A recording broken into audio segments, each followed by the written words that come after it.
Yeah, look, excited about what we were able to get accomplished tonight. I think, a lot of times you get into these drafts and sometimes a position of need and best available player don't always match up. We felt like tonight was a great situation for us, in that we felt like, offensive tackle was a position of need for us. And we felt like we had a really good player on the board that was available to us at that point in time. And so, and yet I think that was something that we kind of knew going into the draft that, that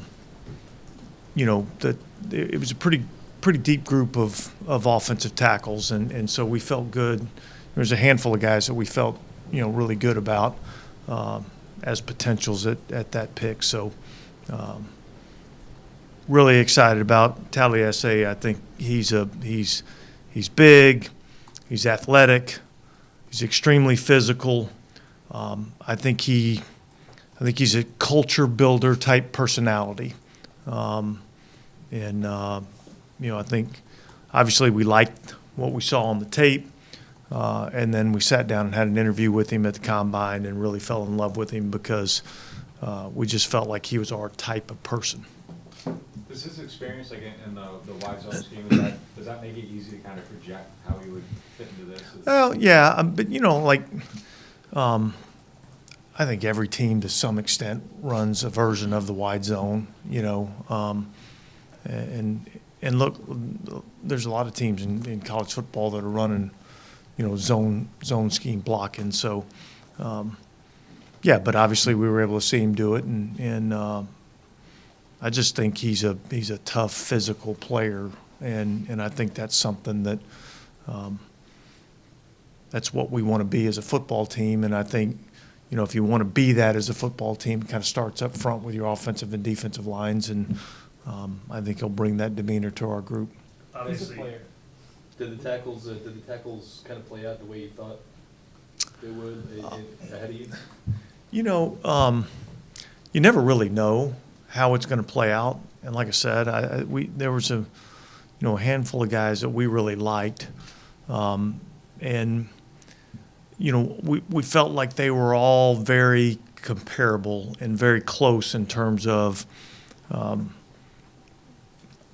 talent level, and so they were all graded pretty closely, and so we felt like there was a good chance that we'd have one or two of them looking at us at 14, and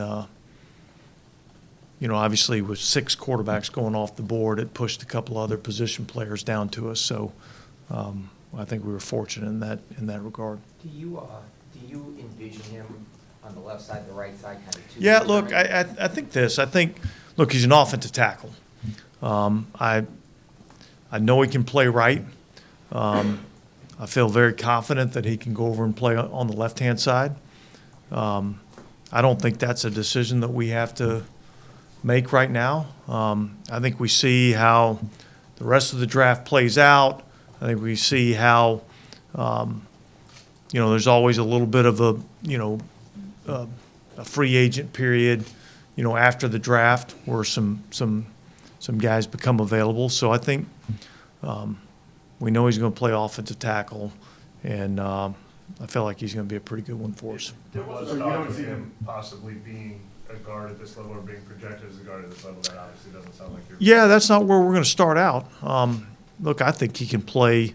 Only position that I'm not quite sure whether he plays as center, but I think he can play, either side and have some inside-outside flex. Dennis, did you guys consider moving back at all? Well, look, we considered a lot of different things, and yet you kind of have to see how the draft plays out and what's available to you when you get to your pick. And if your guy's there that you really, really want, it doesn't make a lot of sense to back up.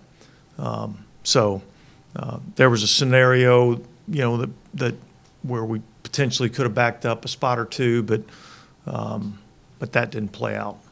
You mentioned sort of his culture building mentality. What was it about your conversation with him or maybe people around him that were Yeah, look, I think he's kind of a guy's guy. And I think he's got kind of a tough guy demeanor to him. And I think, I think that's something that we can use, up front. I mean, I think he was one of the more mature people that we talked to. I mean, I think, I think he's a grown man, and I think that's good for that position. Obviously, it'd be kind of dangerous to say we're gonna fill this in the draft, but I mean, did this affect any decisions in free agency, thinking you guys had a pretty good shot at getting a tackle in the draft? Well, look, I think all those things are factors that you take into account. Obviously, look, with free agency happening before the draft, like, you have no idea what's going to happen in the draft. So, but yet at the same time, we did feel like, as you go through free agency and you're looking at how you're going to fill out your team, if you didn't feel like there was an offensive tackle, if it wasn't deep in the draft, then we may have been a little bit more aggressive in free agency. But yet, we felt like it was a deep position and didn't feel like we had to force anything, early on in free agency. Is a defensive guy, were you kind of surprised that first 14 picks were offense, and was there like consideration to say, I mean, I know you got your guy, but just kind of a lot of good defensive players were still on the board? Yeah. Well, look, when you have 6 quarterbacks go, in the first, what was it, 12 picks or 11 picks, whatever it was, 12 picks I think it was, there's 6 quarterbacks that come off the board, and we knew it was, kind of thought, there's a good chance Bowers might go up there in that area, and we knew there was a lot of offensive linemen that were going to go. So I don't know that I was shocked, and yet I would say that's a little unusual. Did you end up with a cloud that had, like, as you were nearing your pick, that had a Bowers and an edge rusher and an offensive tackle, or I mean? I'm not going to get into exactly how the board was, but yet Brock Bowers was a consideration for us, and the fact that he got, all the way to pick 13, wasn't it? Right. So he got all the way to 13. So there was certainly some discussion going on. So, but meaning that it wasn't a like tunnel vision, like we're gonna take the best tackle on our board, like it certainly, if Fuaga goes 13, it might have ended up differently, or? Yeah, absolutely could have, yeah. DA, the other day, Mickey, I think, said there were still a couple of musts maybe on the roster you all needed. I mean, is it fair to characterize tackle? I mean, was this a must for you all? Yeah, I think it certainly was a must. Obviously, Ram's situation is a little bit up in the air. We still feel confident in Trevor Penning, and yet it's still an unproven commodity. So James Hurst retiring, this is something that we kind of expected and knew was coming. And so, look, we knew that was going to be a position that we were going to need to, try to address in the draft. And fortunate for us, like I said, when we started this, it's not all too often that the depth of the draft and the position of need really marry up. But this happened to be a year that it married up for us. What is it about Tally that really makes him versatile to play on both sides of the ball? Both Excuse- sides of the line, I'm sorry. What's that? His ability to play on either side, what about that? His game itself, he's the confidence that he can play right. Yeah, look, I think he's an extremely good athlete for his size, and he's got outstanding feet and body control, really good balance, and so. And look, the biggest difference, I don't know that we put nearly as much stock into the left tackle versus the right tackle. So probably the biggest difference is just right-handed stance versus a left-handed stance.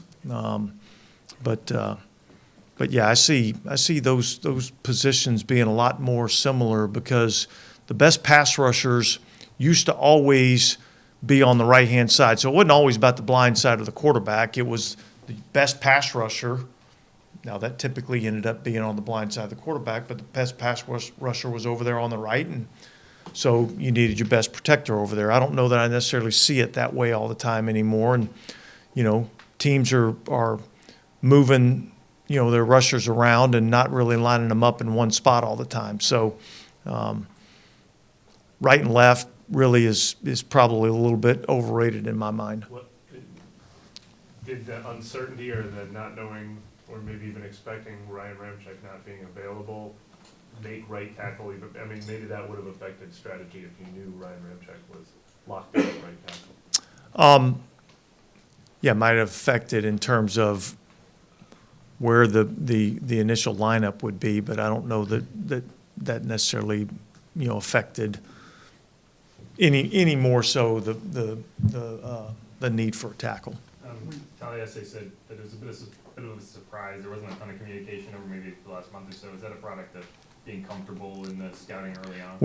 When you identify somebody early on that everybody in your building loves on tape, and then you get a chance to go and see them at the combine, and you interview them, and you get a chance to talk to them, you feel comfortable with the mental and the learning ability.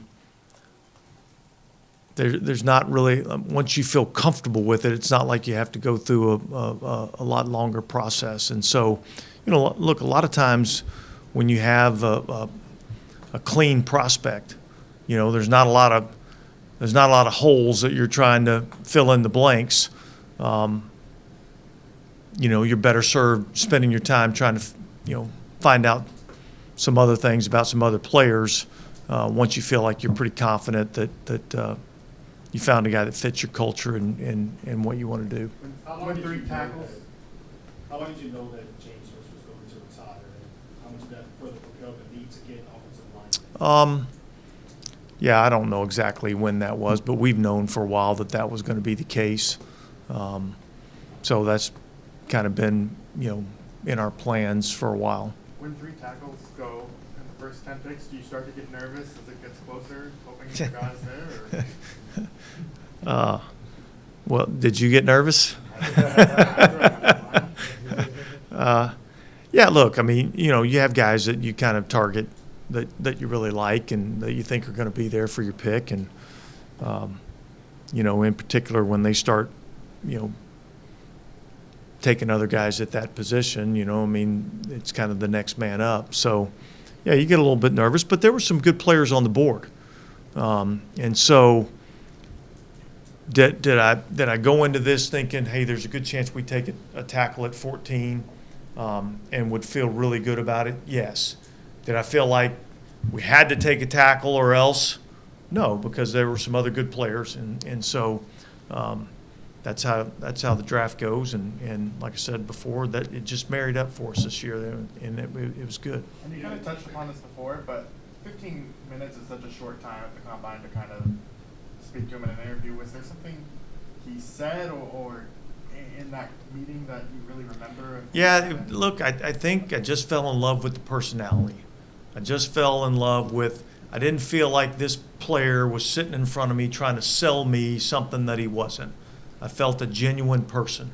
And I just felt like he was a man's man, guy's guy, dude's dude, however you want to call it, and I like that, and then when I take that and then I put on the tape and I watch him play and the way that he plays, the physicality with which he plays, I thought it was a pretty good fit. Is that, I think you call him a top five SOB, is that more in like his run blocking, his passing, where you kind of see that? I see it in all aspects of his game, yeah. Is there any aspect of his game that you're hoping maybe he takes, another step forward throughout training camp and everything? Well, look, I think his physicality is great. I think, look, probably with a lot of these guys, they're probably a little further developed in terms of the run game. So I think still working on his pass protection, but I think he's a pretty polished player. So, look, anybody that we draft has things that they have to work on and things that they have to be better at. But I think he's pretty good in a lot of areas. This team has obviously never been afraid to trade up, but was there any sense this year that you were hoping to hold on to the picks since you have less capital than usual to work with? Well, yeah, and yet, if a player that you highly covet is in a position that you can go get him, and you're maybe concerned that somebody else might be able to get that player before you, I think that's always something that you have to consider. And so, but again, like I kind of said from the outset,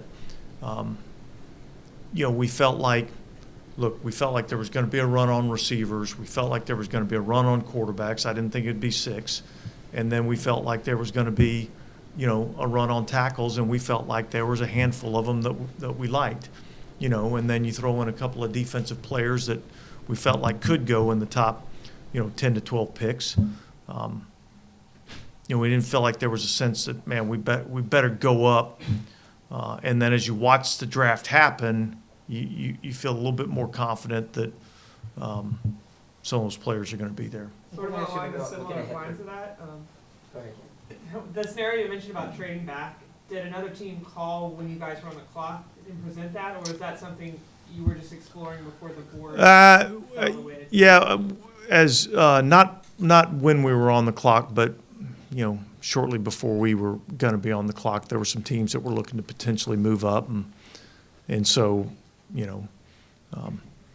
and then as we got on the clock, we decided we're going to sit here and take our pick. Mickey was saying yesterday or Tuesday that sometimes when you go back, that you risk that it's like too far back where you would miss the player. What were kind of the offers that you received in that too far back range? Well, look, yeah, there were some that were pretty close and some that were a little further back. And again, when it got time and we were on the clock and it was ready for us to pick, there's really not any sense screwing around. Got the guy you like. It's in a position of need. Let's don't overthink this. Let's take the player, and that's what we did. You just looking ahead to tomorrow. I think a few years ago, Mickey said that he felt like there was like a top 20, and then there was like 20 through 50 grouping. Picking at 45, do you feel like there's still a lot of really good players that you all be able to potentially get?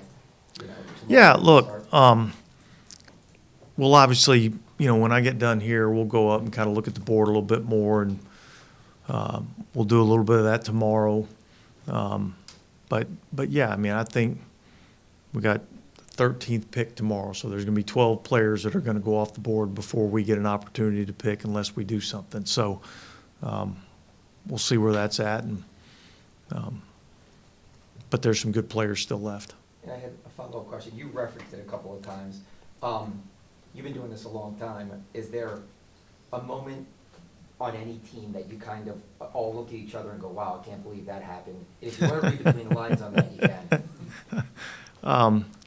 Yeah, look, there's always picks that are kind of surprising to you. And so, but I think I just focus a little bit more on what we need to do and how we need to improve our team.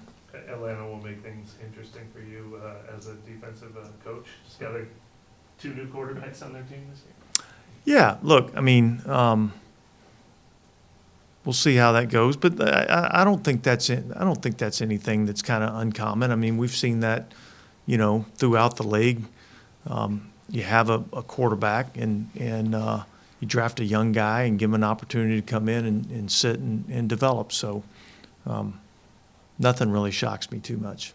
Dennis, I'm sure that you're drafting a guy at 14th overall. There's a lot of tape you like a player, but is there anything in particular that just really stood out, like a particular game where you're like, wow, that's...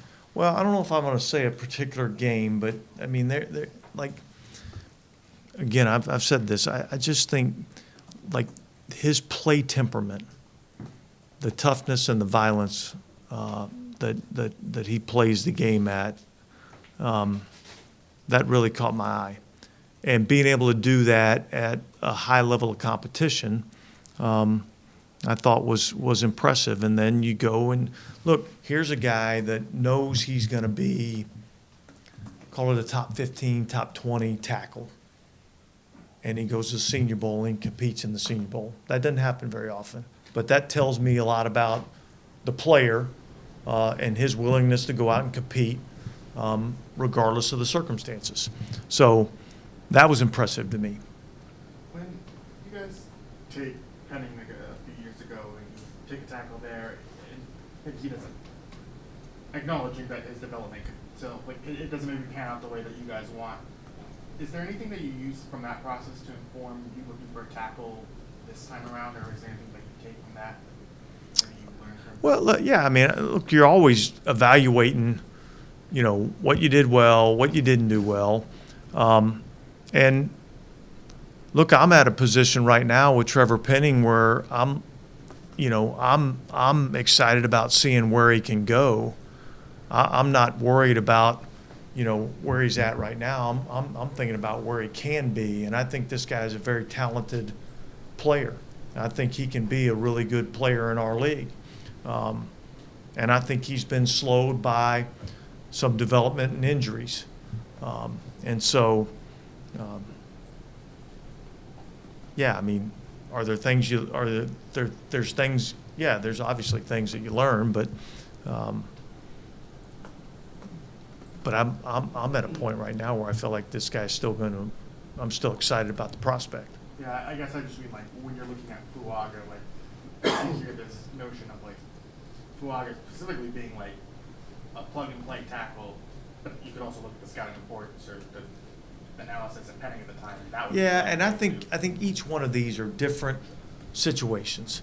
You know, you got a guy that played in the Power 5 conference versus a small school guy. There's more development that happens in that type of area. So I think each one's, you know, kind of a totally different situation.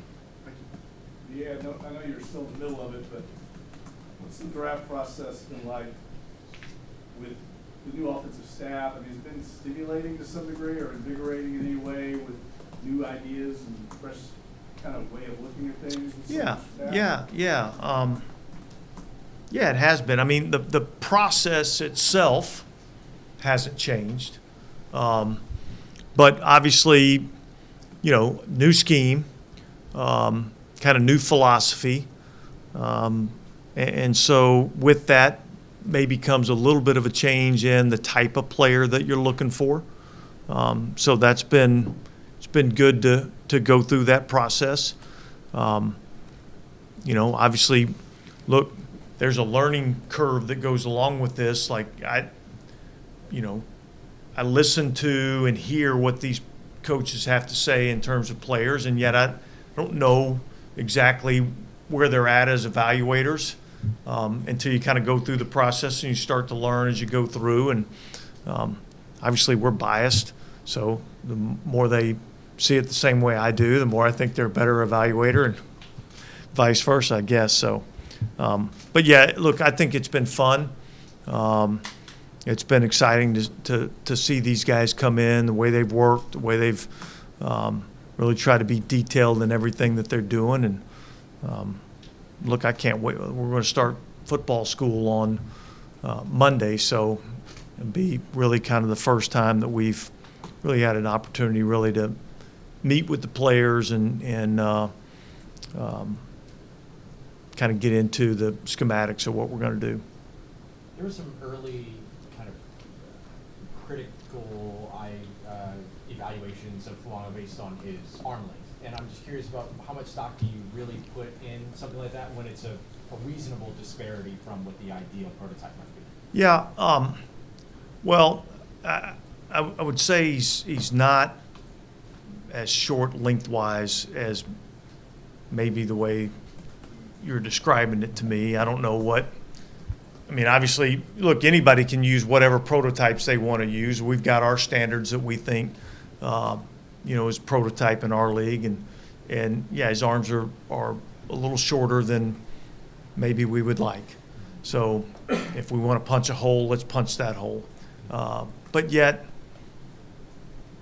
there's good players that maybe don't have quite the length, and so I didn't see that. There's times where you watch it and you say you see it on tape and you see where it's a problem, and then there's times where you're like, I don't really think that's a factor. And look, all these players have things that, negatives, I'll call them, right? But it's like, can they overcome those deficiencies? And he's certainly been able to do it. Just to be clear too, when you mentioned that there are times where you watch it and you can see it, and there are times where you watch it and you don't necessarily see it, are you saying that there's times on? I'm saying more or less when I'm watching players and you see a lack of length show up, not this player in particular, I would say I don't really see it show up as much on his tape. All good? All right, thanks, guys.